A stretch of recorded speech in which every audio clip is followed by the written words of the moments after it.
people do evil things. I believe that most people are basically good, but all it takes is one to make evil acts happen. Recently, in South Carolina, 9 people were senselessly murdered. It was a senseless, evil act motivated by hate and racism. And we would all like to feel like we're doing something about it. We would all like to make it stop, because we're all basically good. It's this basic goodness, this empathy in the face of tragedy, that some are trying to take advantage of to push their political agenda. But more on that in a minute. Recently, gun owners seem a lot more relaxed. The Republicans control both the House and Senate, so most anti-gun legislation isn't going anywhere. Ammo's getting easier to find. There's less of a sense that us as gun owners are under attack, and many of us are paying less attention to gun rights. But those of us that continue to pay attention see that the threats to our Second Amendment rights are still very real and very active. Please give me a minute of your time while I share the very tip of the anti-gun iceberg, as I share just a few examples of the strategies that are being used to deny you and me the right to self-defense.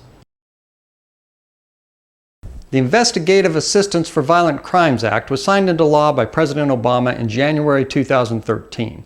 It provides funds to the Attorney General to conduct studies in conjunction with other agencies. One such study was the joint FBI Department of Justice study on active shooters released last year. Now, the FBI and Bureau of Justice Statistics had already done a number of reports on the subject, but this one was very different. Despite the title, it wasn't conducted by the FBI at all. Rather, it was conducted by 2 researchers at Texas State University under commission of the Attorney General, with support from the FBI. So why involve the FBI at all, and why have them release the report when they really didn't author it? Well, in the past, the FBI has been known for very high integrity of data and unbiased reports, and as such, their reports are very trusted. So how does this one stack up? Well, its own authors, Blair and Martindale, in the May edition of ACJS Today, said of the report that the media mistakenly reported that mass shootings were on the rise. Now, I discussed this last October in a video, but it does seem that the report was written to intentionally give that false perception. Secondly, they admit their data was imperfect, saying that because the official data did not contain the information they needed, they had to develop their own.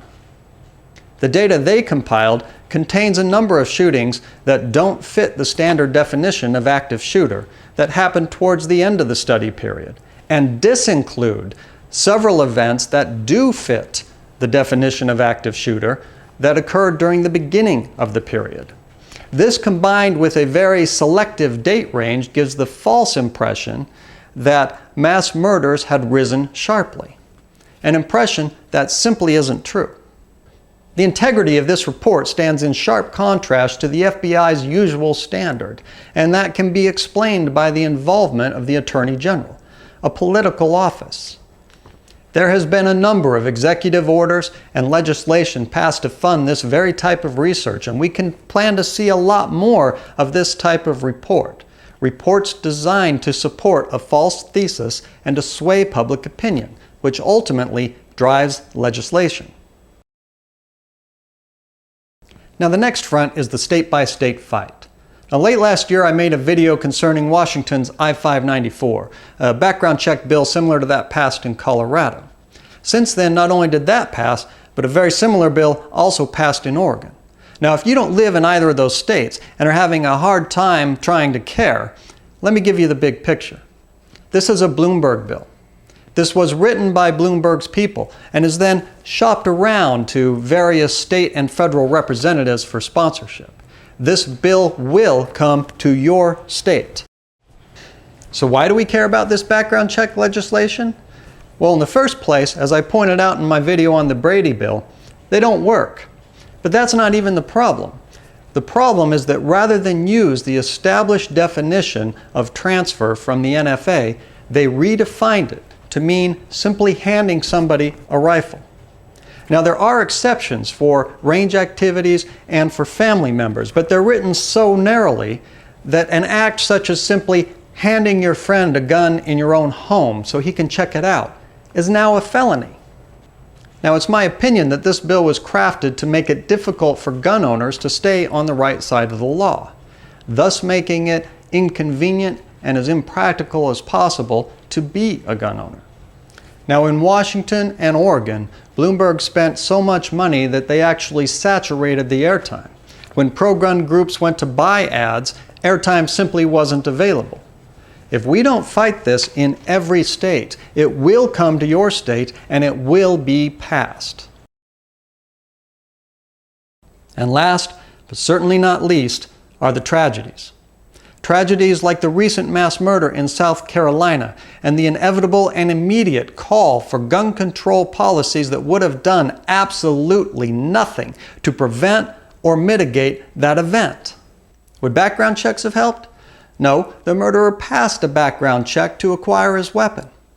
How about magazine capacity limits?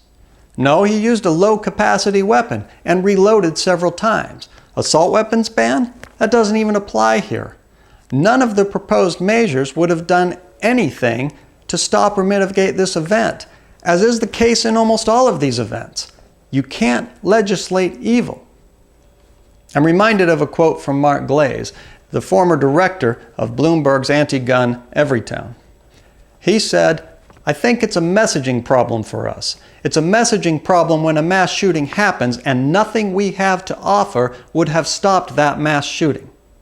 You see, they're aware that gun control can't help. They know that. But they dishonestly use these events and basic human goodness to push an agenda. So these are just a few of the strategies that those who wish for a disarmed populace are using to achieve that goal. And it will work if we don't pay attention, if we don't stay active, contact your representatives, join gun rights groups, donate. If we don't continue to fight for our rights, we won't have any.